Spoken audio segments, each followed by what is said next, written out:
going to talk about, this is number 2 in the construction phase, the broad bin construction, and this is on site observation. And one of the issues, I think we've touched on it a couple of times already, but one of the issues that the BCA has recognized as a problem is that construction observations and field presence during construction by the commissioning authority are sometimes rare or non-existent, which may move a lot of the work that's done in the design phase. So to talk about that a little bit more, I'll turn it back over to Mark. Sure. Yeah, I'd like to just start with construction observations, just kind of where the industry was, I don't know, back when I started, late 80s, what we were doing, and it was coming in at the end of the project. Once the construction was done, the contractor said everything works, and then coming in doing a final inspection, and then testing the systems, and that I was there, lived and breathed it. That doesn't work. It sucks for everybody. A contractor that's ready to be done and off the job, and then is told, has a list of 100 deficiencies of things that weren't installed correctly or not installed at all, or the wrong thing installed, is just really problematic. So that was a broken system that didn't work, and the industry's kind of really recognized that. So and I had alluded to this a little bit earlier about kind of being proactive. So really, it's changed from coming in at the end and inspecting to having site presence in a structured way and throughout the construction. And one of the tools that's being used now to kind of help with that, I mean, if you kind of think conceptually, how do we get things installed right the first time? How do we do that? And as the commissioning authority, I'm not the guy turning the wrench or installing the sheetrock or whatever. So the trades guys are really the guys that need to be the ones that are integrated into this process and ultimately know what they need to do so they can do it right the first time. So that's kind of the key concept that the industry is trying to move to is let's get away from finding lots of mistakes at the end, but make it work right or get it installed right initially. The construction checklist has become kind of the tool. I know when I started out kind of doing inspections, years ago, I look at the plans, inspect, kind of walk around and look to see what I would observe, and it was really kind of just using experience, using what was on the plans and specs. So what we're really trying to do is create a system with a construction checklist so that on a single sheet of paper you can really highlight what the key things are. Because if you think about it as a tradesperson that's out in the field, installing, hanging sheet metal or ductwork or whatever, the plans and specifications on some of these projects, the plans, are thick. You've got specification books that can be this thick. There's tons and tons of details. Then there's also manufacturer's installations instructions as well that kind of supplement all of that. So there's just an incredible volume of documentation for a trades guy to digest and really understand. So we really view our role as let's highlight the critical things that we as the commissioning authority think that are either in the contract documents, installation instructions, so that the guys that are doing the work know what we're going to be looking for, what needs to be there for it to be successful installation. So we're really giving them the answer to the test before the test, and hopefully, if it works well, they'll look at it and use it and use that construction installation checklist to help get it done right the first time. So that really, those checklists really get developed before construction starts, and ideally you're doing that. You can even start it with the construction documents. You can take information from the submittals. So when the submittals come in with that kind of next level of detail, you're going to be reviewing submittals and capturing key things from the submittals. You're going to look at manufacturing installation instructions, et cetera. So we're really trying to get a cheat sheet on a sheet of paper that a trades guy can use to get it right. And then when we're going out into the field, we have a pretty good list of what what's important for that piece of equipment or that system. And then you can really have a structured and a productive way of walking through the building instead of kind of wandering around and what am I going to look at next? I mean, it is something real. And so the adoption of the construction checklists, it's been a little bit of a challenge for us in the industry. I think the ideal thought is that the trades guy would fill it out, and then we as the commissioning authority would go and verify that, yes, it's, we'd sample and check a few check sheets and verify that things that are installed correctly, that the contractor's documenting, saying it's correct. We've had some mixed success with getting contractors to do that. I mean, frankly, it's just as easy for us to kind of go through, take that checklist and fill it out and complete it. I mean, it's easier for us to do that, but ultimately, if the contractor's not using it and you're not getting it right the first time, that doesn't help either. But I do think there's been a real evolution over the past several years that, contractors are starting to get used to checklists. I mean, typically, there's getting better adoption to it. But I think, I think it's important to understand kind of conceptually why you're using checklists and what the point of it is. I think one of the challenges and issues that we see, sometimes commissioning authorities are just taking a standard generic checklist and throwing it out there. And I think that becomes very counterproductive, because if you're really asking a contractor to take this checklist seriously, and put forth the effort to follow it, to complete it, and so forth, and if they see that the checklist is not particularly relevant, has a whole bunch of X's and NAs, and is not really relevant to what, that just really defeats the whole purpose of the construction checklist. So I think it's really important to, if you're going to use the construction checklist process, which that is the commissioning process, that you really do customize it for each project, each equipment, and are able to highlight those things. And there may be some, as you're doing this design review with the O&M staff back in the design phase, there may be some important things that are important issues for the O&M staff. You can include those on the checklist as long as they're consistent with the construction documents or contract documents. And it can really help. It can be a useful process if it's used properly. And it is amazing what you see out in the field. Even I think things have, the design and construction industry has improved, and commissioning industry has improved and evolved a lot. But it's amazing some of the things that you see. I mean, we had we're up in an attic doing a final review of the installation of some ductwork in an attic, and the contractor said it was done, checklists are all checked out. You go up and the ductwork ends and is open and goes to nowhere. The fire protection sprinkler heads, there's just plugs on all the fire protection sprinkler heads, and all the sprinkler heads are inside the ductwork. So we had kind of two trades, didn't finish, and and say they're done, and you see silly things. And not all of it is, intentional. So a lot of times they just haven't gotten to it or forgot or whatever. So we're really trying to help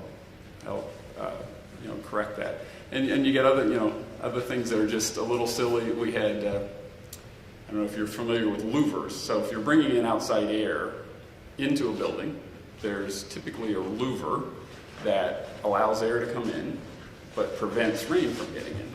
And the louvers are normally sloped down for little roofs. So we had the right louver in, but they had it upside down so that when it rained, it would funnel the rain into the air intake. So sort of so did I have that on the checklist? Install it right side up, because that's one of the basic things that you don't even did I think of that or not? But that it's amazing what you see out there. I'm sure everybody can tell some stories of odd things. To defend that contractor, on the drawing it showed that the ductwork stopped there. Yeah. It just wasn't connected by design. Okay. No, I agree with Mark. You know, one of the important things too with doing any type of site review is to outline some sort of a process to resolve those issues. So if you're there and, you know, ductwork is being installed and you notice something, one of the very successful things someone once showed me was that rather than run back to the office like a good commission provider or a good rookie provider would want to do and write up a nice email and a nice list to email to everyone with all the things I found wrong today, try to resolve them that day. Grab a foreman, grab a super, grab a mechanical contractor. Even though as a provider, you can't direct them to do work, you can say, hey, just so you know, before I go back, this issue over here, this ductwork is backwards, or this is wrong, or this wiring is incomplete. I'm going to be here checking this for the rest of the day. If you think you have the time today, maybe you could close out and I could take it off my list. You do that once, and all of a sudden they realize that, hey, this guy's going to identify issues for us. If we can fix it, now when he puts out his email blast that says, hey, I identified 10 things wrong, it says, I identified 10 things. Prior to leaving the site, 8 were resolved. It looks like the process is being collaborated. You know, it's very collaborative and that everyone feels successful. And I found that, you know, if you do that once and you kind of save the 10 email chains of arguing and finger pointing one time, the next time you show up on the job site, somebody will actually say, hey, listen, before I close this wall up today, you mind just looking at this to make sure it's okay, right? Because now they want you to help them get off the job faster rather than, oh, here's that guy with that hard hat that has the E on it. Let's get out of here before you find something wrong, you know? So if you could coordinate and collaborate your activities so that they know when you're going to be there, they know what you're going to look for, and they know that you're there to help them resolve it, and you're giving them a fair chance to resolve it before you leave, or even say, hey, I'll be back tomorrow. I'll write up my report at the end of the week. You know, you're giving them an opportunity to fix things rather than, you know, being the hammer and them the nail.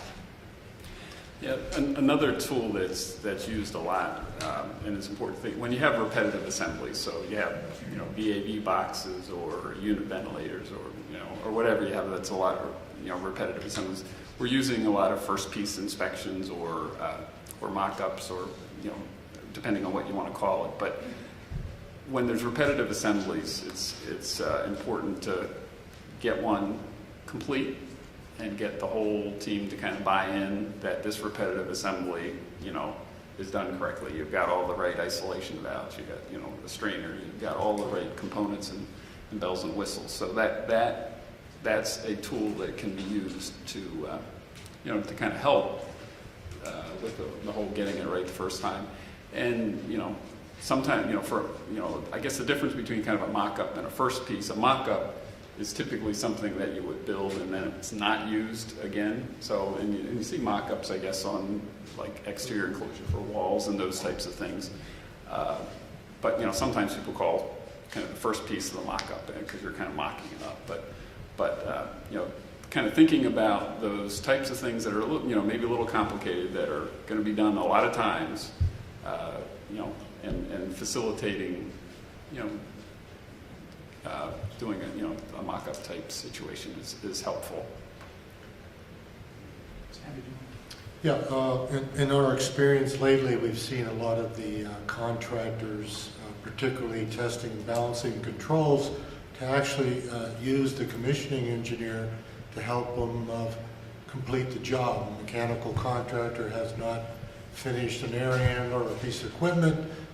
The testing and balancing guy can't do his job because it's not under the controls. The controls guy can't wire it because the fan hasn't been installed. So they come to the commissioning engineer and they said, maybe you can help me get these deficiencies done so we can finish our task. So we take that opportunity to take that list of deficiencies, bring it up to the owner, contract manager, or construction manager, and kind of push the mechanical contractor along to complete his work so that the trades that follow can finish theirs. So they're getting pretty savvy out there.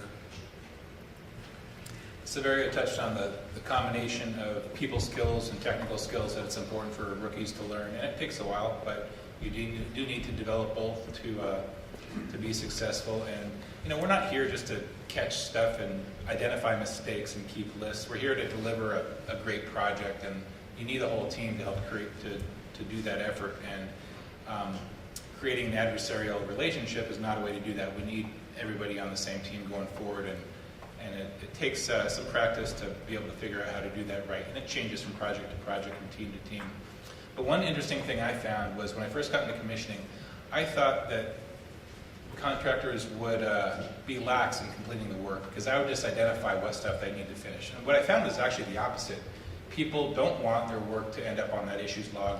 They want to do good work, and they want that to be recognized. So I've actually found just by being on a project, just having commissioning specified on a project, that the level of effort is just raised up just from that very being there. Great. I just wanted to add one thing on two quick things on this.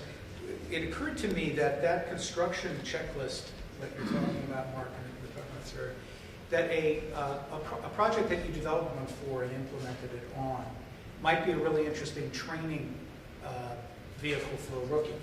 To go through the checklist and just go see what was done, just to understand it in a real building would be kind of intriguing. And it would already have all been fixed. You wouldn't be necessarily jeopardizing something on the job by getting them on there before they were ready.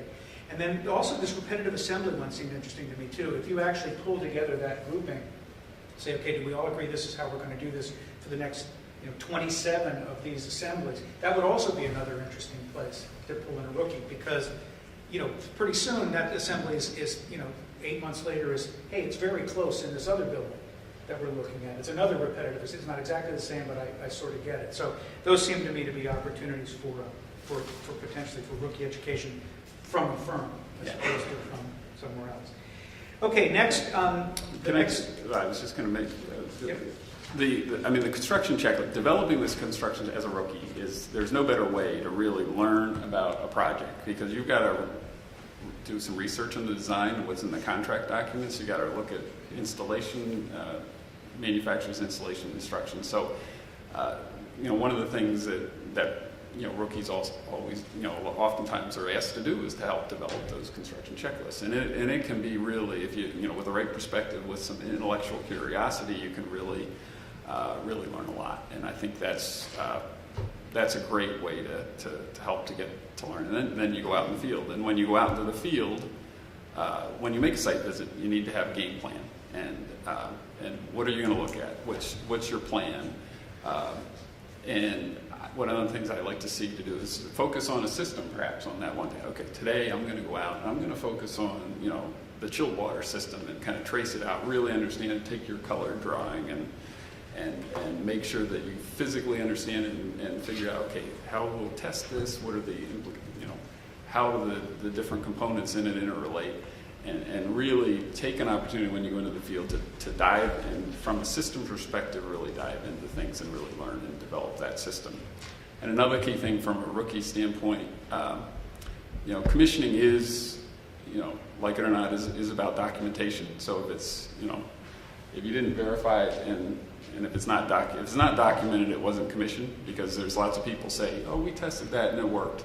If there's no documentation, well, it wasn't commissioned. So we like to see having a field report, and this will probably be a requirement. I mean, if you go onto a site and make observations, go walk through, and there's no record that you were ever there, in my mind, that's a real issue, and from us as a principal firm. So there would be an expectation that you'd have a field report, that when you go into the field, you have a plan, that you have a process to communicate with key people when you're done, so they know what you found and all of that stuff. So really having a good plan is important for any site visit. Great. And bring a good camera. Yeah. Very good camera. Okay.